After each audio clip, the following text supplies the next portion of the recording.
right-wing host Benny Johnson wants voting to be difficult. I know that we have labored our point here, but it's really, really important to see what a disaster they broke our elections on purpose, okay? COVID was designed to break our elections. That was the purpose. They had mail-in balloting all set up already, the drop boxes. Do you think that stuff happened by accident? These were pre-planned. This was designed. Voting should be hard. I know this is going to get me in trouble with saying this, but there should be a threshold for you to actively decide to go vote. Just like getting a driver's license, just like buying a firearm, just like buying cigarettes or alcohol, there should be a barrier to entry.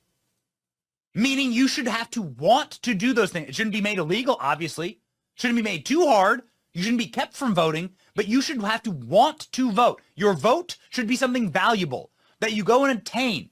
It should be more valuable than a pack of cigarettes or a bottle of booze or a driver's license. Now, you could argue that it is more valuable than any of those things.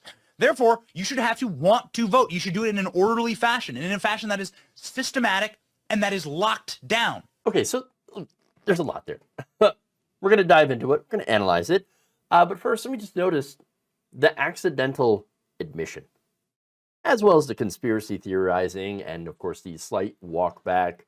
Ooh, it should be hard, but not too hard. Okay, so first of all, the accidental admission. Oh, you see, it's really important to see the disaster. What a disaster the voting. I mean, they broke our elections on purpose. Wait, what were you gonna say? Well, obviously the elections were a disaster for Republicans. Because it's true. Look, when you have more people voting, generally Republicans don't do well with large turnouts.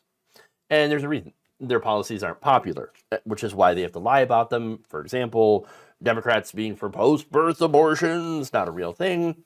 Look, if a baby is already born, by definition, you can't abort it. It doesn't make sense. Once it's born, you can't stuff it back in. And if you kill it, then, well, that's murder. Because at that point, it's an independent life. So that's one example of one of the lies the right wing uses to try to prop up unpopular right-wing positions. The majority of Americans support the idea of bodily autonomy. That's why they have to lie about it. So the next part here, conspiracy theories, right? COVID broke our elections on purpose. Who's they? Who's they that released the COVID? I don't understand. Well, look, this is a conspiracy theory that somebody, China, whatever, engineered COVID, released it as a way to what?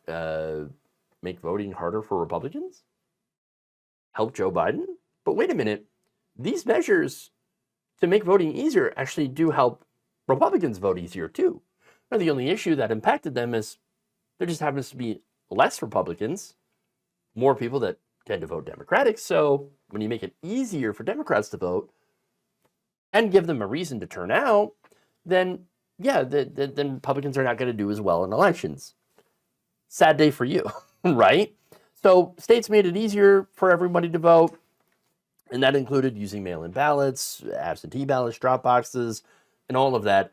And this is why Republicans like Benny Johnson are raging. That's why they hate the drop boxes, okay? And they come up with these conspiracy theories. It's like, oh, you know, the mules. So we got the 2,000. There's 2,000 of the mules, just like the 2,000 flushes, right? But they're mules, right? No, no, that's not a reality. Okay, look, the things that the left has been doing to try to expand voting doesn't make it easier for fraud. I mean, automatic voter registration, you still have to go and to the DMV. You still have to have a license or some sort of state ID that you get from the DMV. These are motor voters, or be registered with some sort of government agency to be enrolled in automatic voter registration. Look, Oregon has the system, and then you also have 24 states and Washington, D.C. Again, that includes Oregon, that have some sort of form of automatic voter registration. That has an increased fraud in those areas. Then, of course, there's the drop boxes, there's the mules, right? There's lots of conspiracies around them.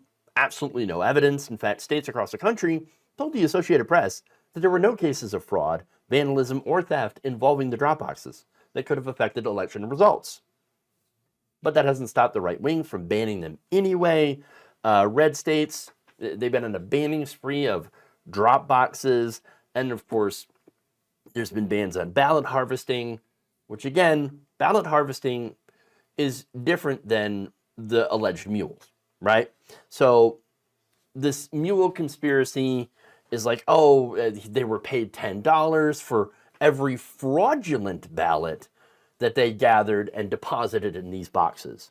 Again, no evidence of that, no evidence of any organization paying off these mules. And again, ballot harvesting, perfectly legal. In fact, look, this is basically allowing a representative to drop off your completed ballot on your behalf. More often than not, it's a family member dropping off ballots from other members of their household. Okay, that's why it's legal. It also helps elderly and disabled people get their votes out and get it counted. The thing is, the right wing doesn't like that because people who, some of those people might vote for Democrats. We're not going to take that chance. We have to make it harder. We have to make it so that, you have to attain it. But wait a minute, being an American, I mean, that's literally all we have to do to get our right to vote is to be an American, to either be born here or be a naturalized citizen and not have committed any felonies that would remove our right to vote. And so we shouldn't have to go out and work extra hard to attain this right to participate in our democratic system and our system of representative government. But again, that's what Benny and the right wing want, is to try to restrict it to only certain people, to have it back to basically where you had to be a landed, a member of the landed gentry in the United States to be able to vote or to pass some sort of, again, ironic, right? Not poll tax, which again, yes, a lot of right wingers would be able to afford, but some might not. But things like literacy tests, where they would use that to try to prevent people from being able to vote because they couldn't read or whatever. And so those are the ways that they tried to do voter suppression, mainly against black people. He talked about creating barriers. We want more barriers in place when it comes to voting. Well, if you want barriers, there's a reason. It's to prevent all eligible voters from being able to cast their ballots. Okay? And by the way, wanting barriers to make things artificially hard is not the same as wanting secure elections. That's not the same thing. We all want secure elections. Okay? At least we all theoretically want secure elections. However, there are people, mainly on the right, who actually don't want secure elections, who do everything that they can to try to break in and subvert the system. Again, you had the people in Coffee County, Georgia, going in and breaking into these systems to try to, again, subvert the election results, to hack into these election systems. And I guess their whole purpose, we want to prove fraud. No, you're breaking into the system. You're doing election crimes right now.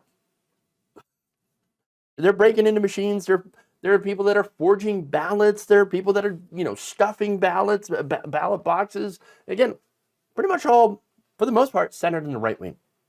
Those are the ones that are rigging the system or trying to rig the system. And at the same time, using that as an example to pass laws that generally are going to restrict certain kinds of voters from being able to cast their ballot. We know that this is what this is about.